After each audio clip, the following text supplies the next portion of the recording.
Faith Forged in Fire, where we dive headfirst into the unique challenges and triumphs that comes with being a firefighter, all while exploring what it means to live out a biblical worldview. Join us as we find hope, perseverance, and faith in the midst of the heat and chaos. Welcome to the podcast.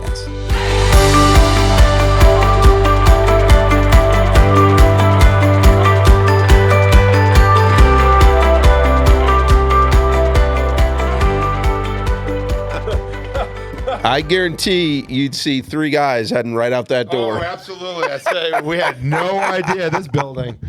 What's going on around here? So it's funny because for our listeners, since we're recording, this is an office building, and there's not a lot of people in here. But when the lights are off, he sits there all the time in one of these chairs. And the people who tell me they come in and get startled. I'm sure I've been startled. I think one time when we were moving in, I think Rich put him on a ladder, maybe looking out the window. Yeah, and I'd come in every time and like, you dummy, you know he's there.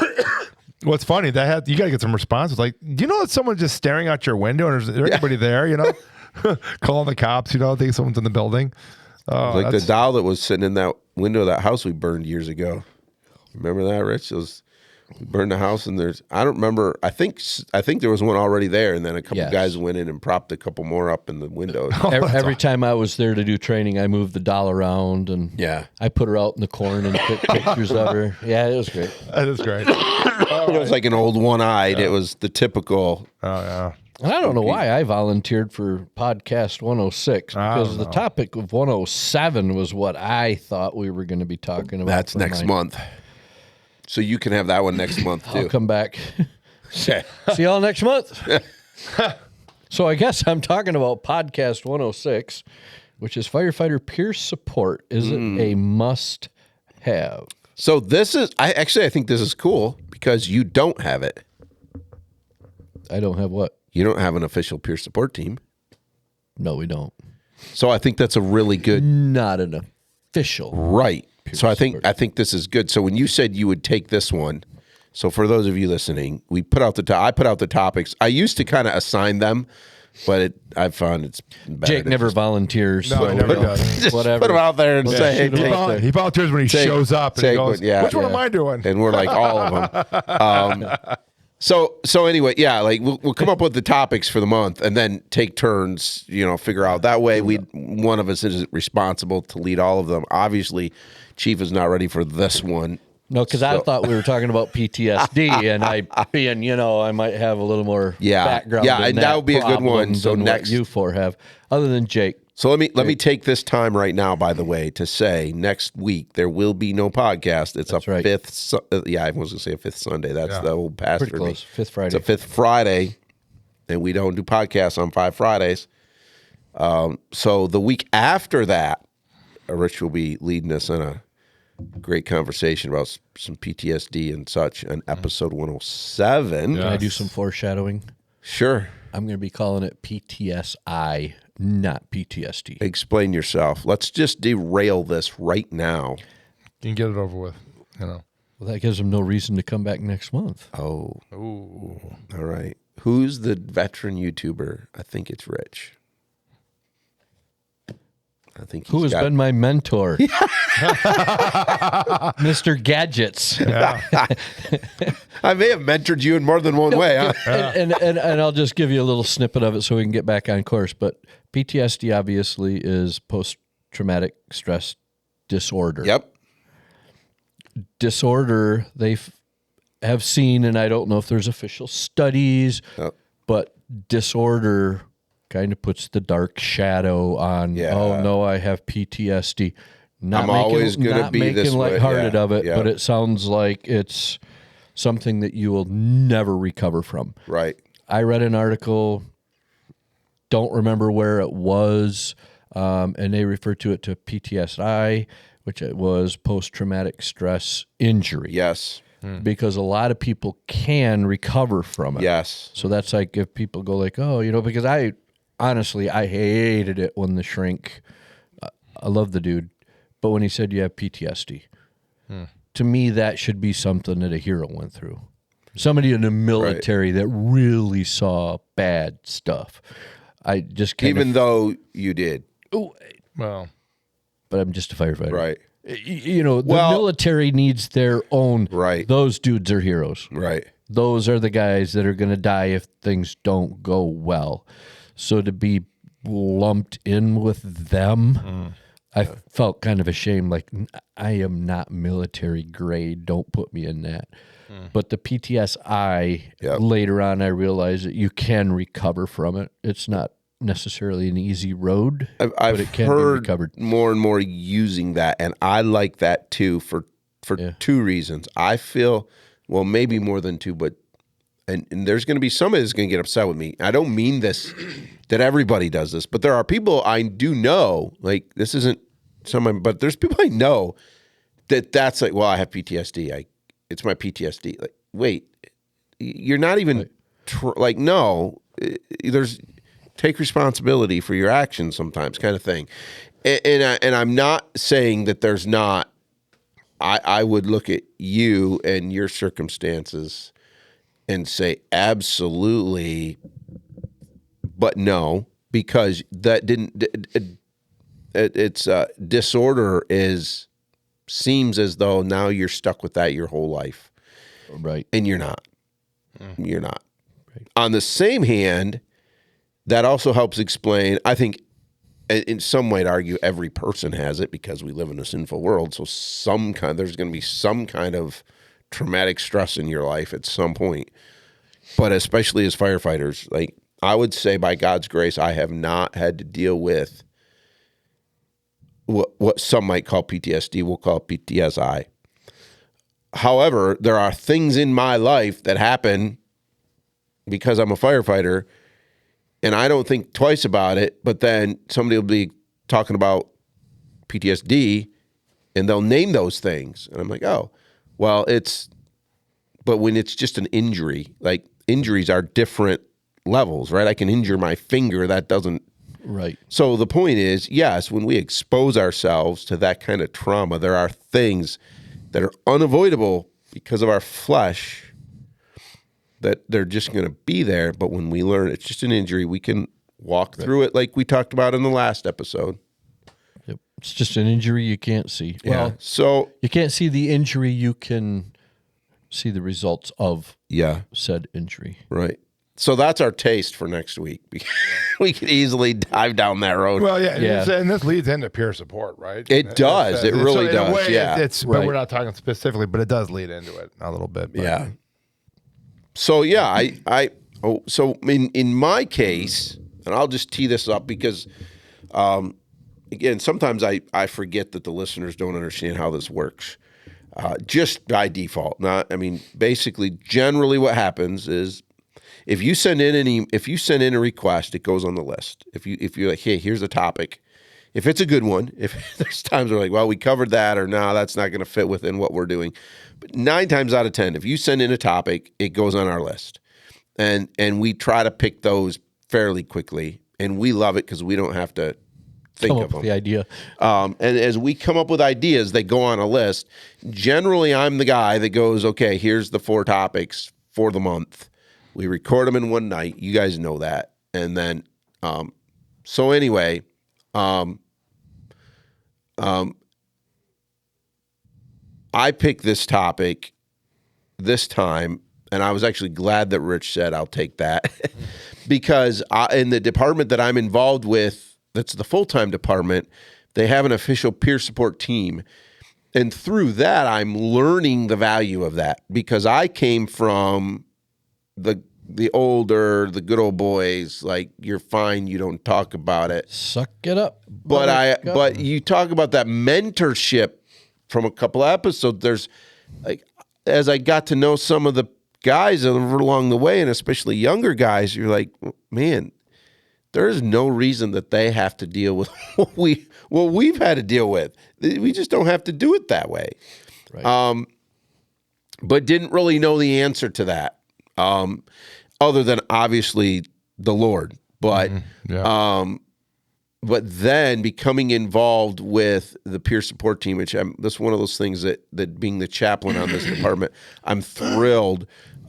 So our peer support team has peers, and then we actually have myself, which is a chaplain, and then a clinician, and the department sees that as we've got the peers, we've got religion, we've got clinical, right? So I work very well with the clinician. We work well together. I appreciate that relationship. So they are doing what they can to take care of their people mentally. I think there's more that can be done, and they're open to those conversations. But it's really opened up my mind and my eyes to this topic.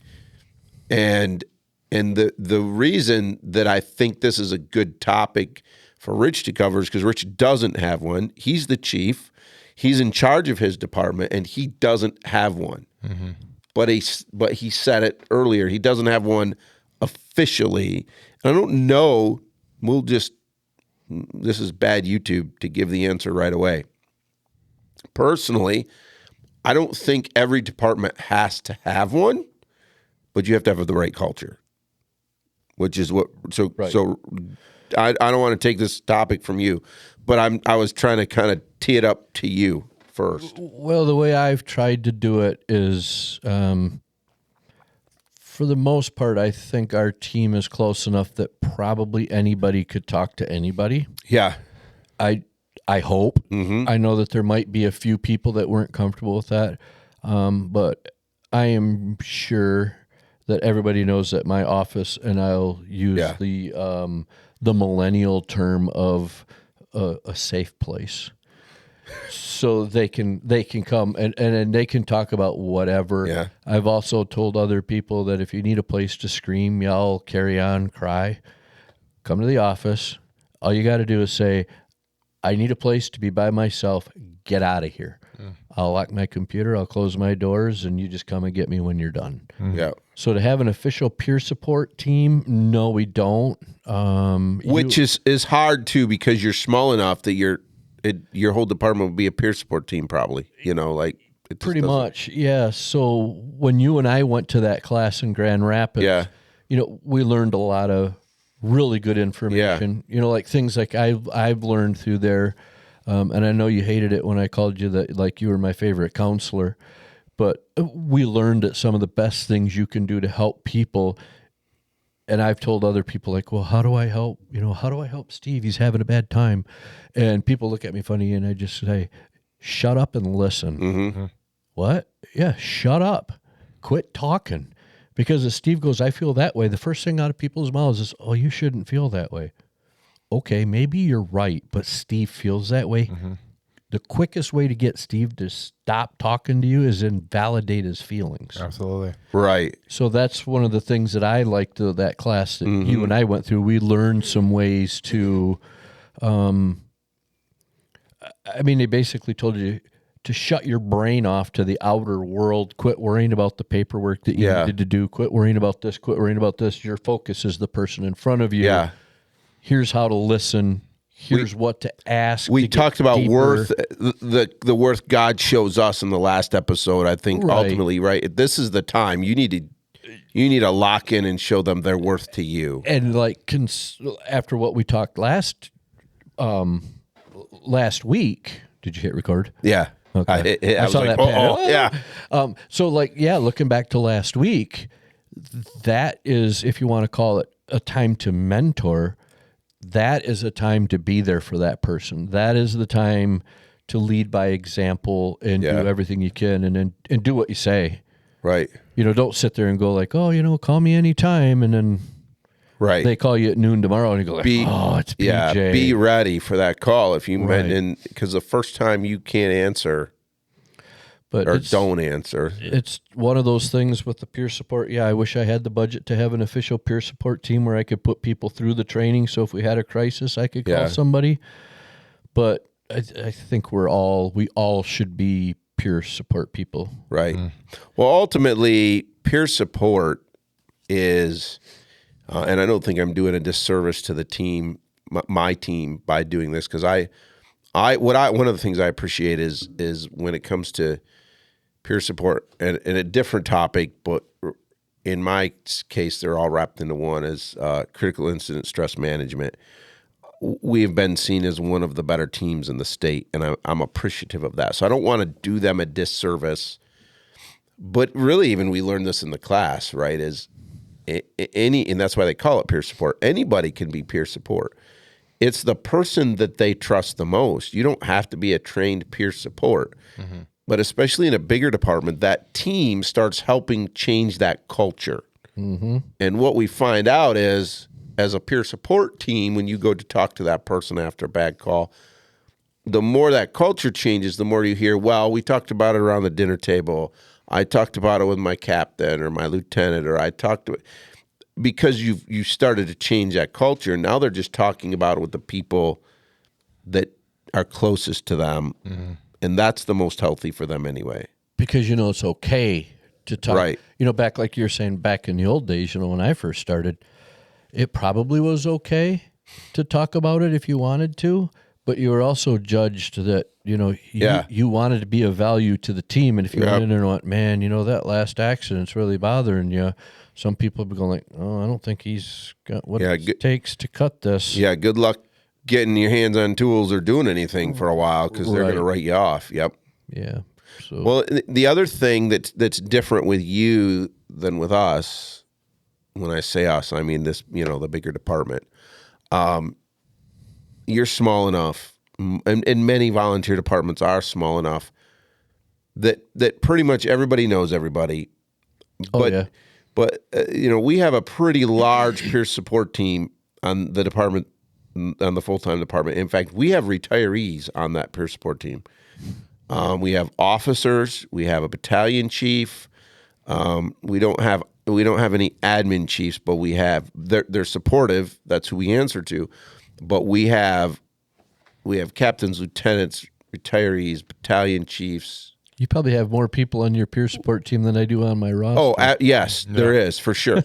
And there's young, very young, brand new firefighters, almost retired firefighters. The point of that is you need people in all those ages and people in a department that size that can touch. Because what happens is I might hear about something, or I might think somebody's off and maybe try to talk to them, and they don't want to talk to me. So now you go, okay, peer support team time. You start pulling the strings, and then somebody will go, oh, yeah, they're on my shift. They were in my class. I know. I'll talk to them, right? And so it's finding that person they're comfortable with. So again, the more this culture changes, the more the peer support team is just kind of the example or the mentor to the rest of everybody else. So they're talking, because the key is, as you would know, and everybody, I mean, and I would say this, it sounds, we talked about this a couple episodes ago. We don't know who our audience is, so we dumb it down. And some of you might be going, well, that's duh. But the point is, you have to talk. It's amazing how therapeutic just simply talking about it is. Mm-hmm. And sometimes just how therapeutic having somebody present is. I mean, we've talked more than once. We talked about it in the last episode how many times I offered, just as a chaplain, hey, if you're going to go for a drive, I'll go with you. Mm-hmm. And we haven't talked a lot about this, but in my mind, we haven't talked about this part of it. In my mind, there was maybe three. There was several things in my mind. One was, even if he doesn't talk to me, if I'm with him, he's not going to do something stupid, right? We're not gonna find him somewhere, right? Because he's not going to do that with me in the car. Two is, if he wants to talk, I'm there. If not, I'll just ride. That's fine. And then third, eventually, hopefully, we would build a better relationship and trust, and I would get to give you the reason, how, share with you how you could have real hope, which that came a different way, right? But it still got there. But ultimately, it was, I want to be with Rich because he makes me really nervous. I don't want him doing something dumb. I mean, as firefighter, I think we've all seen that, been on those calls where where somebody was driving and they've had enough and they just drive it into a bridge, right? And I'm like, I don't want that to happen. If I'm with him, he's probably not going to do that. And then just to be there to listen. But you never let that happen. Point, again, I'm making a point. There were probably others who you would have allowed, or another situation where someone just came and interrupted you. But I mean, I could have done that, and anybody would have done that if they'd have had the same inkling, Right, that you were going to do something stupid. But she had earned that. She very different than me, especially at that time. We weren't as good of friends as we are. I wasn't as experienced as a firefighter. I was the religious pastor. Like, there's so many things. and before you give yourself any discredit with that, she was the chief, and I still probably have more respect for her than most people, but we were on the call together. Right. Yeah. So it could have been you had you been on the call with me. Right.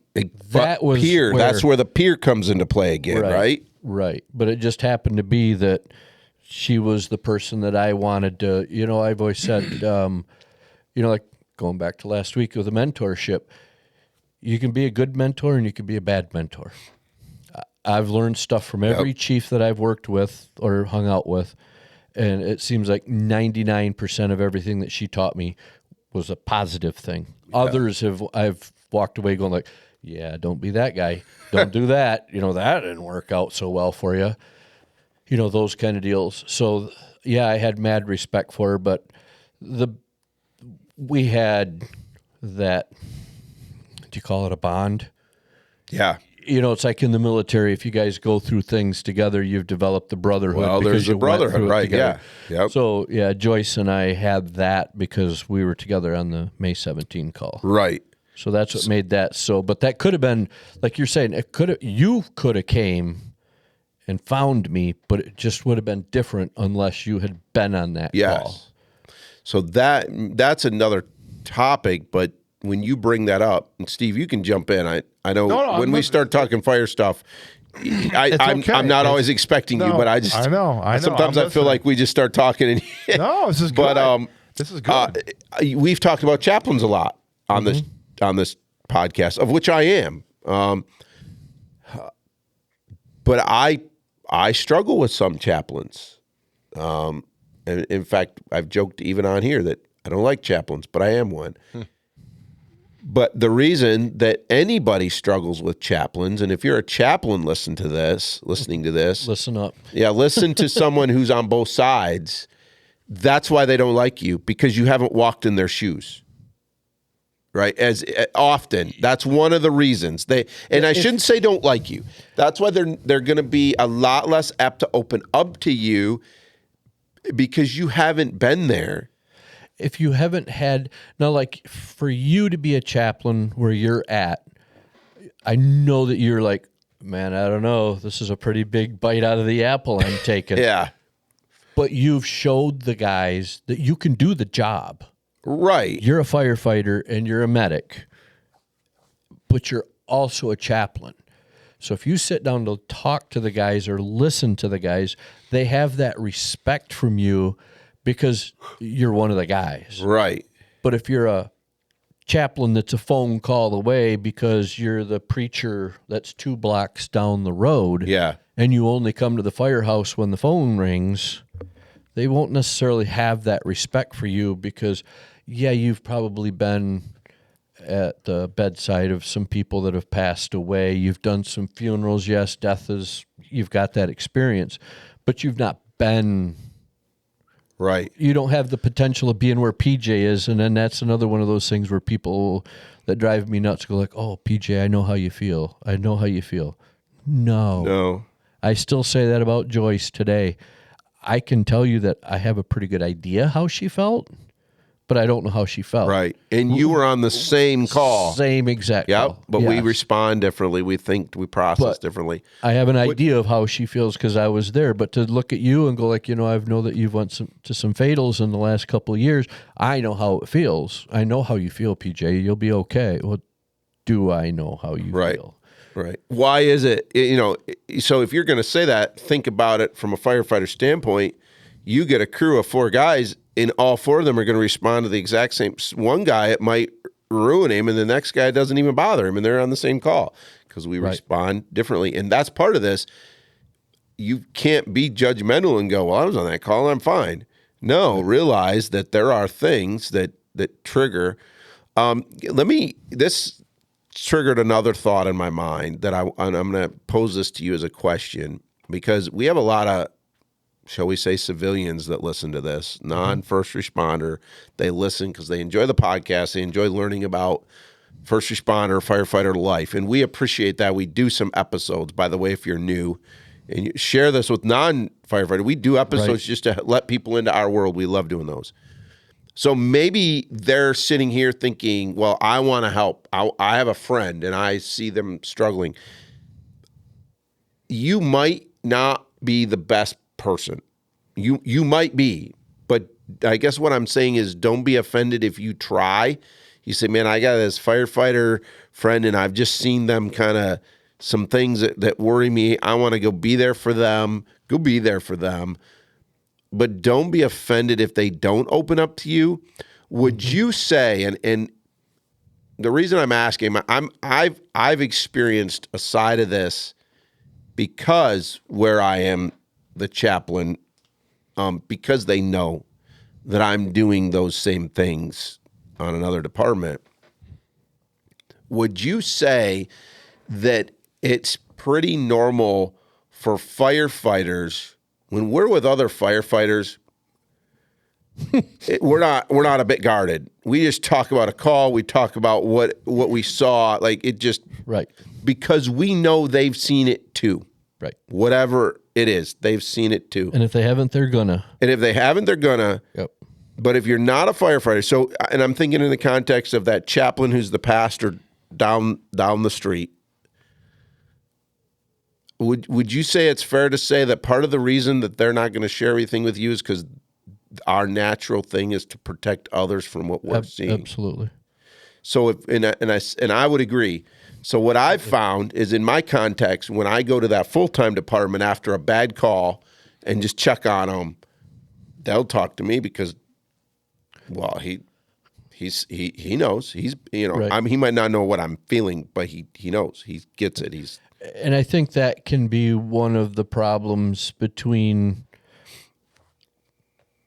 I would say, husband and wife when the husband comes home, but there's so many female firefighters now that spouses, significant others. Depends on what the spouse or your partner is. If they're another firefighter, a cop, somebody in the field, so to speak, a medical care, something like that, you may be a little more apt to come home and talk to them. Yeah. But if they're not, there's times I'll come home and talk about calls, but man, they're fluffed up. A lot of times they're pretty fluffed up. Yeah. I don't get into the details because, like you're saying, what's one of the things we're programmed to do? Help others. Keep them from harm. So to go home or to wherever and to explain what you saw and all those things, sometimes, I mean, some people can do it. Yep. But that can be pretty difficult because you're not programmed to use. My thought was, I've seen it. Why does anybody else need to see it or hear about it? Kind of deal. So and I'm thankful. We've had Amy on here before. Probably time to get her back on again. But anyways, we talk about a lot of that stuff, and I know that she actually gets frustrated with me if she knows that I'm holding back, and that's a good thing for me. I don't want to frustrate her. So when I do have those times where I'm like, it wasn't good. Now there's times, and she knows if I don't really share, she's not going to ask. But I generally share, and she can handle it.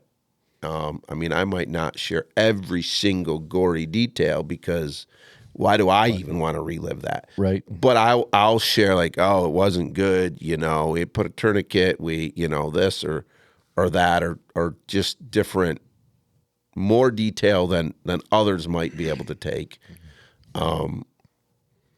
But in some ways, in my case, I feel that's only fair to her because she's the one stuck at home wondering if I'm okay. Right.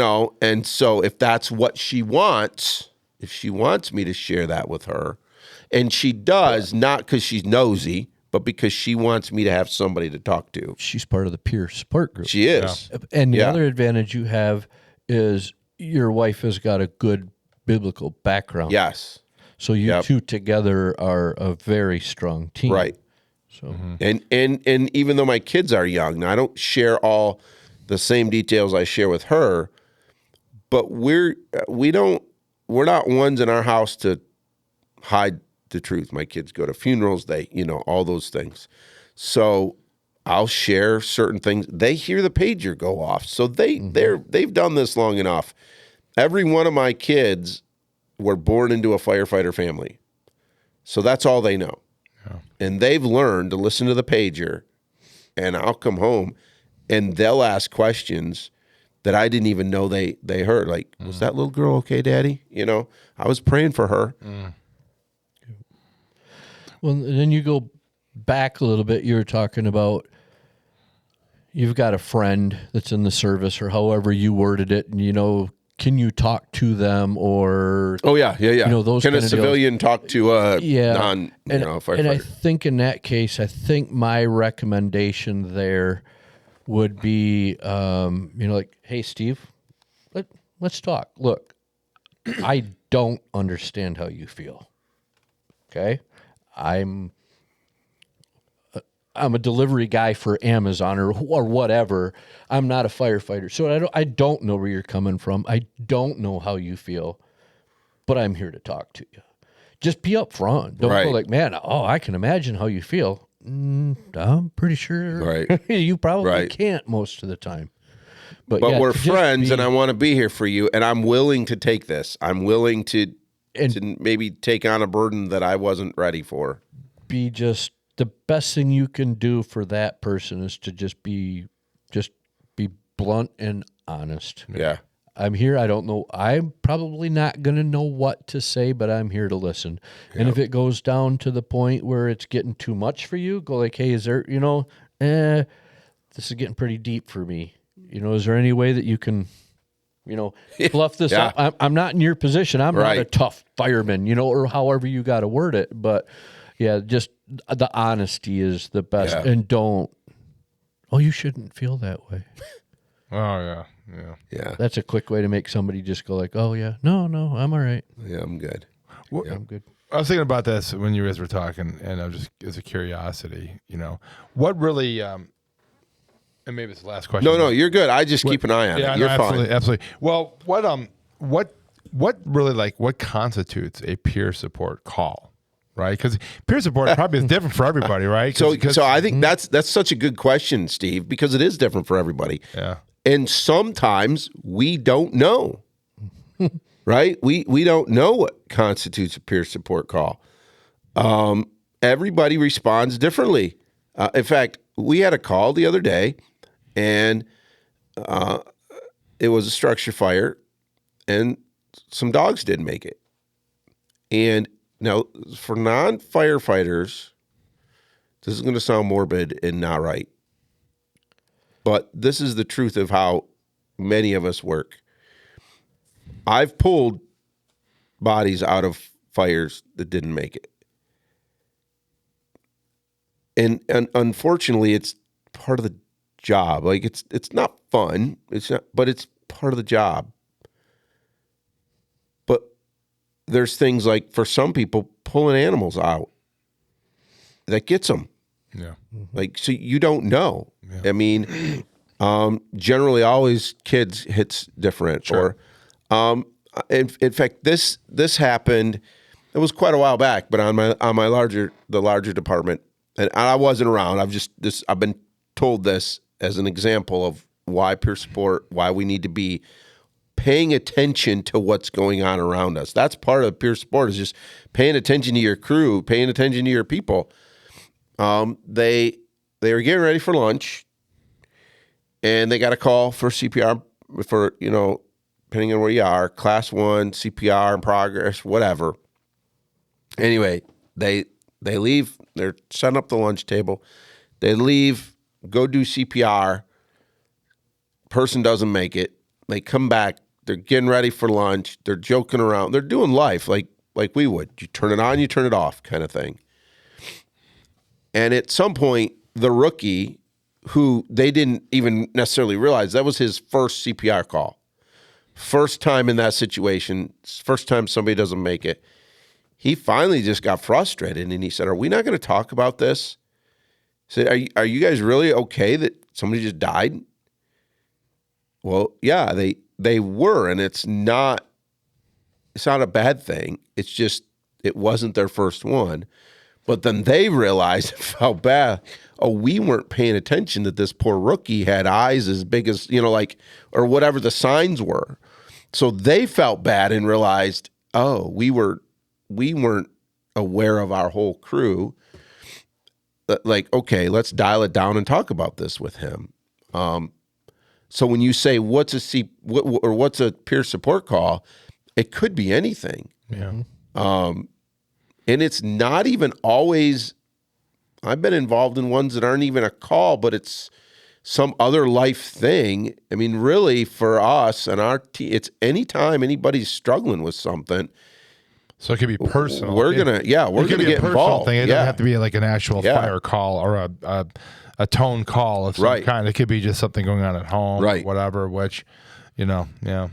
And then, of course, depending on the severity of it, then people are more apt, the severity of the call, they're more apt to, put it out to the peer support team. Hey, this happened. Check on these guys, check on this crew, whatever.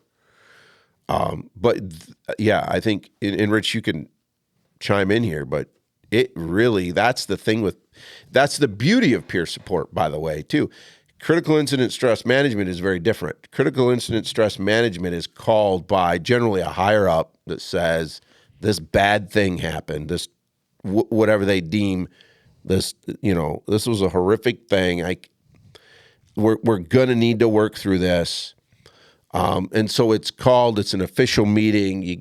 But the peer support is such that I don't know what's going to trigger that, but it doesn't matter because I'm paying attention to the people around me, and one of my crew or one of the guys on my department just isn't acting right.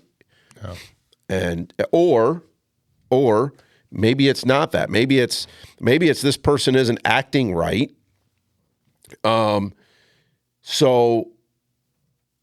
I'm going to talk to him and realize that 2 months ago we ran a call, didn't bother me at all, but it's been bothering him more and more. Yeah. Or it could be that I know, and this has happened, that I know what Rich's tough call was, the one that kind of was the straw that broke the camel's back. So now I know that when my phone goes off and I see what's going on, I go, and then it might even just be a text or a phone call. Hey, how you doing?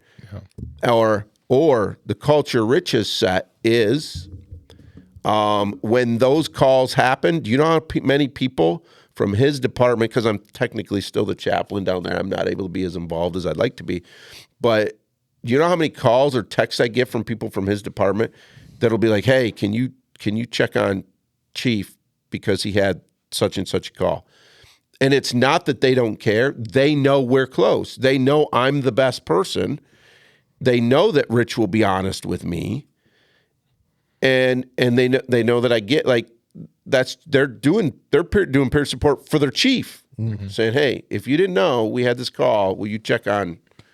So it's the more you get to know your crew, you just know, oh, this thing happened, and that can be a I hate using the word trigger, but that can be a thing that doesn't go well for this person.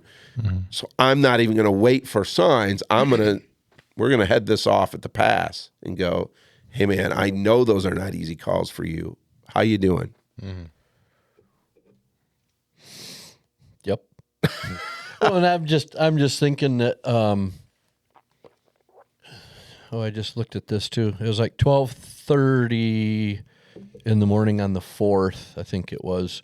We had on you might have saw it, level 1 MCI, 6 patients, those kind of deals. And after it was all over with, I'm going like, man, that went really smooth. I mean, we ended up calling, for the big boys, it would have been like a second or a third first alarm or a second alarm, So we ended up calling for support from 2 other departments. A third one was in the area that we don't normally call. Sparta was in the area on another call. And they called and said, hey, we're in the area. Come on. Yes. Yep. Not on scene yet. Yes. Yeah. I've never been one to turn down help. And after it was over with, one of the local people called and go like, hey, are you going to have an after action review to go over all of this? And I went, do you think we need one? And they're like, well, and I'm going like, I thought it went really smooth. Yes, it was a fatality, unfortunately. And it did involve 5 people-ish in the 19 to 20 year age, kind of deal. But so then I'm going like, man, what a dummy you are, So I'm going like, if you think we need one, it was just one other guy from our station, unfortunately. So if the other departments think that we need this, absolutely, let's sit down and go over it.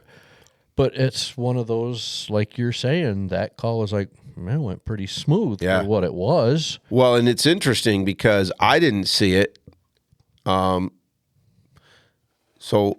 sometimes I just feel like I have to explain so people understand. We use an app called Active 911 that many of you know about, but it's just a mobile alerting system. And I'm on yours because I am the chaplain, but it doesn't wake me up in the middle of the night hardly anymore because I'm not active. I'm too far away to actively run, right?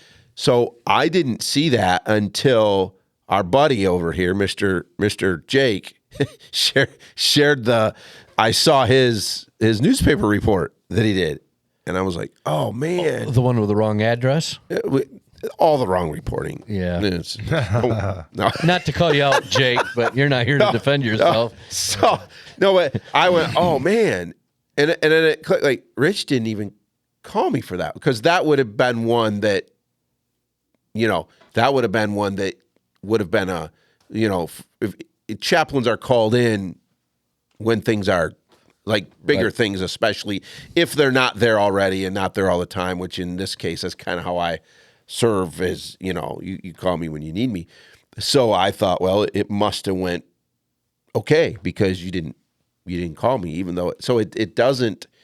I think the point you're making is to his question. It just doesn't. No. You don't know. Mm-hmm. You really don't know. And I can even maybe dumb it down some more. On the May 17th call that you know about, a lawnmower was involved in that. So there are times I'm to the point now I can mow my whole yard without having any issues. Sure. I've been able to do that for a year or two now. But in the past, there were times that if I just got the right whiff of grass, that was that was enough to put me right back in there. Yep. Where it would have been one of those deals where I could have called PJ and say, "Man, I'm having a rough time again." Yep. But and that's this is an interesting podcast because I feel like it's tying in so many things we've talked about over our, we celebrated 100 episodes not too long ago.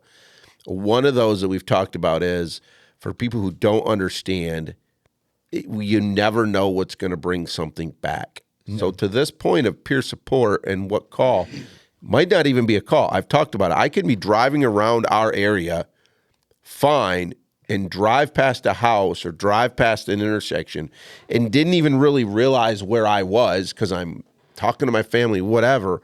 And it's the same still down where you are because I spent so many years there. And that was years ago. Be driving down a road and all of a sudden the smell, the sights, the entire thing comes back. Injury, right? And that's what I love about it. It doesn't stick. It doesn't derail me, but it comes back for a second. Right. And you can't control that. But if you, depending on where you are with that, all of a sudden that could be a peer support. Like I could be like, man, Steve, you haven't been doing well for a couple of weeks. And it could literally be, well, yeah, 2 weeks ago I drove past such and such a place. Yeah. That call was 10 years ago, but it hit me and now I can't get rid of it. Yeah. And then I'd have to say that would be a point where, you know, you need to go see something deeper and help. Yeah. And then, I mean, peer support's nice for what it is in the sense of the bad call, but there could be something where, you know, we got to take this to the next level. Well, that's talk to somebody. That's why in our professionally. case we have me and we have a clinician, because it's kind of that. Which do you want? You know, where are you in your life, and which do you want? I mean, I even as a chaplain, I've sat with some people and talked and said, you need to go see our clinician. Say, like we've got to get past this. Yeah. You always go to step one with the peer support, right? Where Yeah. you guys talk it out. But then there's probably some times where, like, you know, I think in your case, even though this is helpful, we got to take this to another level, because there's some deeper things going on here that need to be addressed. That we don't have the. Well, and there's a whole nother level to this. You get deep enough. In Rich's case, if somebody isn't doing well, Rich can say, "Hey, man, you're struggling, and that's okay. We're not shunning you but just take a break. Yeah, take a break for a month, whatever." Well, how do you do that when it's your livelihood? Yeah. Well, we're working through that in our department, where now it's to the point where the city will go, if everything's done, the city will actually give like workman's comp, or like, you know. So there are a lot of levels to this depending on your context of, and as that peer support, sometimes going, this is above my pay grade. I've got to get some help here, and you've got to but you might have to go with them to get that help, because you're still the only person they trust. Ties back into a conversation we had 10, 15 minutes ago with Joyce. Yeah. You know, hey, I'm going to go to Grant, and they got some people there to talk about that call, you know, and they're with the fire department, they're with the critical incident stress management, and we're not going to go down that avenue. They're with that team, you know. And so I'm sitting here thinking to myself, well, I want her to go, but she's not going to go by herself. So I'll go with her to support her. Yeah, and later on, I think the shenanigan is she knew I needed the help, and I wasn't going to go without her, you know, or I wasn't going to go by myself. But you wouldn't have gone if she'd have said, you need it, I'll go with you, but you would have gone to be the helper. Absolutely. I wouldn't have like, no, I don't need the help, but if you do, absolutely. I'm here for you. I am here for you, you know. So firefighters are good at that. Yeah. I'll help you. I'm good. Yep. No, I'm not. Yep. All right. Well, man, this was a long episode. Yeah, it is time to wind this thing down, and we're going to take a week off. Yeah, we are. See you, Lord willing, in August. I know. Wow. I know, it's flying by. Thank God the summer's almost over. Back to school soon. Back to school kids. time. Well, you know what? Hey, if hopefully this was a little bit helpful, and we talked a little bit about peer support and kind of some of the stuff that goes into it, and we if you definitely need to you definitely need to talk to somebody if you have a peer support team at your department, and make sure that you're utilizing that peer support, and if you have something going on, volunteer to be on it. Or volunteer to be on it. Yes. Most peer support teams are looking, because of what we talked about, they can be big and they're looking for volunteers. Yeah. And I will say, I mean, I think Rich would agree. I've been to some other classes that, like, the classes are helpful. They just help you think through how to talk to people. Some of it is, I'm just scared to go talk to them because I don't know what I'm going to say. Well, like we said, you don't have to say anything, but they help you know how to ask questions. And so absolutely. So anyway, but I just want to throw that in. Keep going, absolutely. Steve. Well, you know what? Again, thank you for joining us for another fruitful week here, and we really appreciate you doing that. If you have any questions about peer support groups or anything that kind of goes involved in it, you need to have someone to talk to, you need some prayer, please feel free to reach out to us. We have a resource, and it's ffifpodcast@gmail.com. Drop us a line over there. Kind of let us know what you're thinking. Can't promise We have a line to the resource. We can't promise how great the resource is once it gets to the inbox. Yeah, exactly. Because it is coming to us. I am a goofball, and I do actually answer them. So if hey, maybe I make you I laugh. wasn't throwing you. I'm saying all four of us. Like I'm the guy that answers the emails. So well, maybe I give you a good laugh at least. Like, oh, that guy's goofy. I like it. He made me laugh. He helped me out. You are a good listener, Steve. You're a good encourager. Well, thank you. Wow, that's really nice. It's getting late. Don't look for me a compliment. I know, but he is. I'll read his emails. I'm like, yeah, he did a. Yeah, is that all right? Yeah, I always appreciate thank you. the Thank you. emails you send back. I talked to a guy a couple of weeks ago about Steve, and we were going to do something about how to raise money for the podcast. That every time Steve says something, and I don't remember what it was like, "Oh, I got something real quick." You have to send the podcast a quarter. And I go, man, the microphones we could have. I know. Tell me about it. Oh, that's funny. Well, if you have any questions, you want to talk more about it, just anything, ffifpodcast@gmail.com. And also, please like us wherever you watch us, whatever source you watch us from. Make sure to like the podcast. We want to continue to get it out there. Make sure it gets to be the forefront for people to watch and to, really be a helpful resource for them. So we really thank you for that.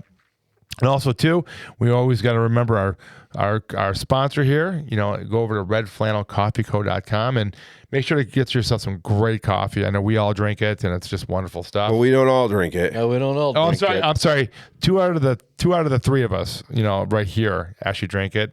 And 3 out of the 4 of us on this podcast drink it, but they don't have. To be fair, he doesn't drink any of the other brands. I know. Either. I was going to say, not the coffee's fault. He needs the hot chocolate brand, is what he needs of Red Flannel Coffee. Whenever that comes out, You need a drink of this. That's what you need to drink of. Even better if Jake started making Red Flannel. What would you call it? Morning mist? Because you can't call it. Could be. Oh, wow. Like some kind of craft. How about flannel mist? Flannel mist. I don't know. I'm not drinking There'd be a lot of it today. 96 degrees. Well, get over there and to that website. Help support a good cause, a great local brand, and helping out, an American-made brand of coffee. And it also goes to a good cause. PJ30 for 30% off your first order. And again, thank you so much for joining us, and we'll see you next month. And remember, the next one is When Faith Collides with Trauma and PTSD. Yes. And we've hit a bunch of that, but it's going to tie in really well. I'm going to do my best to get some data together and have some real figures. So if you're not a firefighter or whatever listening, you can understand how serious this could be. Yeah, and this might be a good, not to overpromise, but for our non-firefighter listeners, maybe we can. Right. But there's things, and we got to quit. But I remember clearly Steve being so surprised when the other 3 of us started talking about a call, and we remembered exactly. And he's like, "How do you guys have that memory?" Yeah. Well, we don't. It's because of all of that. And this would be good for you, the non-firefighter listener, just to really understand what your local fire guys sometimes go through and what they can go through. So I think that's where some of these are really good for give you some appreciation for those guys that everybody makes fun of because they're the volunteers. And it could be as much as like Steve hates to say it, a trigger. Yeah. So it could be we might get on topics that could bring things. Or maybe you don't want your kids around. Right, depending on the age of your children or where they're at in that life, but it should be a good one. All right. Awesome. We'll see you next week. In 2 weeks. 2 weeks. 2 weeks. See you next month.